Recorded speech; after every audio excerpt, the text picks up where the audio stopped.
In this question, coefficient of x raised to power 2012 in this expressions में हम लोग को by x raised to power 2012 का coefficient find करनी है, राइट।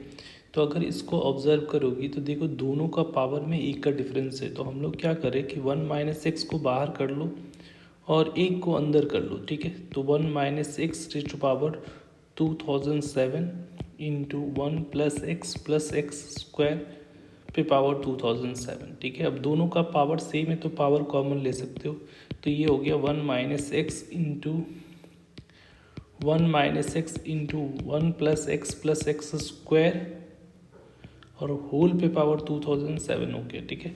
अब ये जो है ये फार्मूला ए क्यू माइनस बी क्यू के फार्मूला पे आ जाएगा, तो ये हो गया 1 माइनस एक्स और इसको क्या लिख सकते हो 1 माइनस एक्स का क्यूब हो जाएगा, ठीक है। क्योंकि a cube minus b cube का फार्मूला क्या होता है, हमारा फार्मूला होता है ना a cube minus b cube is equal to होता है a minus b into a square plus a b plus b square होता है, इसी फार्मूला पे ये आ रहा है, तो ये आ रहा है। अब यहाँ पे देखो थोड़ा सेपरेट कर लेते हैं, तो 1 इसको मल्टीप्लाई कर सकते हो 1 इंटू 1 माइनस एक्स का क्यूब रेज़ टू पावर 2007 और फिर माइनस एक्स से मल्टीप्लाई करोगे तो ये आ रहा है 1 माइनस एक्स का क्यूब रेज़ टू पावर 2007। अब हम लोग को कोफिशिएंट ढूंढना है इस इसमें और इसमें, तो कोफिशिएंट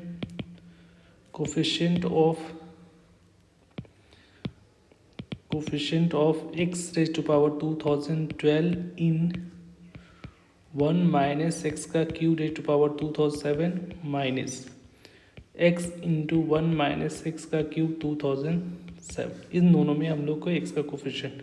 तो यहाँ पे तो आपको क्लियरली पता चल रहा है कि हम लोग को कोफिशिएंट क्या चाहिए, एक्स रेज़ टू पावर 2012 चाहिए, और इसमें एक्स का मल्टीपल है तो इस बाइनोमियल कोफिशिएंट में बाइनोमियल एक्सपेंशन में हम लोग को क्या चाहिए, एक्स रेज़ टू पावर 2011 चाहिए, क्योंकि एक्स तो ऑलरेडी मल्टीप्लाइड में है। तो इन दोनों एक्सपेंशन में ये दोनों चाहिए।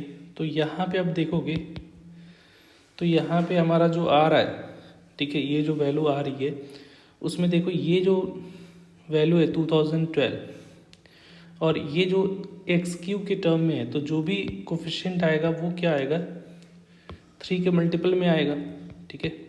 क्योंकि यहाँ पे एक्स पे पावर क्या है क्यूब है ना, तो जो भी मल्टीपल में आएगा तो वो जो भी कोफिशिएंट आएगा वो क्या आएगा एक्स के पावर 3 के फॉर्मेट में आएगा। और ये जो दिख रहा है 2012 उसको अगर देखोगे तो ऐड करोगे तो ये आ रहा है 5, तो ये 3 से डिविजिबल नहीं है, तो इसका मतलब है कि इसमें कभी भी एक्स रेज़ टू पावर 2012 नहीं मिलने वाले। तो इस केस में इसका कोफिशिएंट इस केस में क्या आ जाएगा, कोफिशिएंट 0 हो जाएगा।